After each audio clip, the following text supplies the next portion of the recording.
ধৃত উদয়ন গুহকে নিয়ে কোচবিহারের পথে পুলিশ। কলকাতার ফুলবাগানের ফ্ল্যাট থেকে গ্রেফতার উদয়ন। সড়ক পথে উদয়ন গুহকে নিয়ে দিনহাটার পথে পুলিশ। মালদার গাজল পেরিয়ে কোচবিহারের পথে উদয়ন।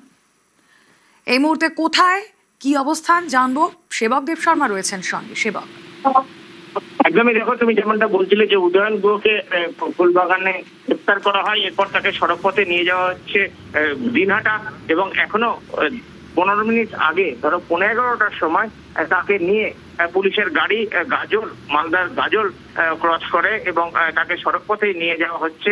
এবং যেটা খবর যে সকালের মধ্যেই তিনি কিন্তু কোচবিহারে পৌঁছে যাবেন। আজকে যখন তোমার গাজল টোল গেটে তাকে আমাদের ক্যামেরায় আমরা ছবি বন্দি করি, তার ছবি তাকে জিজ্ঞাসা করা হয় যে তিনি কোনো কথা বলতে চান কিনা তার গ্রেপ্তারি নিয়ে।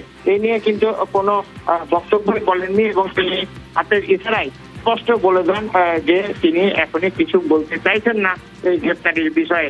তবে যথেষ্ট বিধ্বস্ত, একই সঙ্গে চিন্তাগ্রস্ত দেখিয়েছে প্রাক্তন উত্তরবঙ্গ উন্নয়ন মন্ত্রীকে, কারণ একাধিক অভিযোগ তার বিরুদ্ধে এবং এই অভিযোগেই তাকে কিন্তু কোচবিহার পুলিশ কলকাতার ফুলবাগান থেকে তাকে গ্রেপ্তার করে। এরপর তাকে নিয়ে যাওয়া হচ্ছে সড়ক পথে কোচবিহারে এবং সেখানেই কালকে কিন্তু আদালত তোলা হবে এমনটাই কিন্তু জানা যাচ্ছে।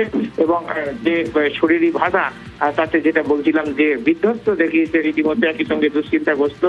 সংবাদ মাধ্যম থেকে বারবার যখন প্রশ্ন করা হয় কিছু বলতে চান, কিন্তু তিনি কোনো কথাই বলেননি এবং হাত নেড়ে জানিয়ে যান যে তিনি কোনো কিছু বলবেন না। ওকে।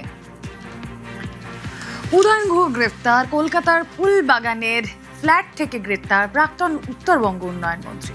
উদয়ন গুহর বিরুদ্ধে একাধিক অভিযোগ সামনে এসেছে। গাড়িতেই প্রাক্তন মন্ত্রী উদয়ন গুহকে নিয়ে কোচবিহারের পথে পুলিশ।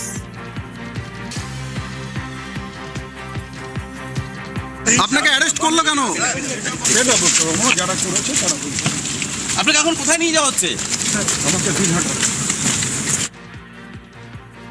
অভিযোগ হচ্ছে প্রধানমন্ত্রী আবাস যোজনায় দিনহাটা পৌরসভাতে উদয়ন গুহ চেয়ারম্যান থাকাকালীন বেআইনিভাবে গরিব বেনিফিশিয়ারি যারা ঘর পাওয়ার যোগ্য তাদের কাছ থেকে 20,000 টাকা নিয়েছিলেন। দিনহাটা শহরে প্রায় 4.5 কোটি উপরে টাকা তুলেছিল। যার বাড়ি 3তলা ছাদ আছে বাড়িতে, তাদেরকেও উনি আবাস যোজনা ঘর দিয়েছেন। পুলিশ সেই সময় ব্যবস্থা নেয়নি, কারণ সেই সময় শাসক দল মন্ত্রী ছিলেন। মন্ত্রীর বিরুদ্ধে পুলিশ ব্যবস্থা নেওয়া তো দূরের কথা, সেই সময় অভিযোগও নিতে চায়নি। পুলিশ প্রশাসন যে আজকে সক্রিয় ভূমিকা পালন করছে, তারা যে আইনের রক্ষক, সত্যি সেটা আজকে প্রমাণিত হচ্ছে।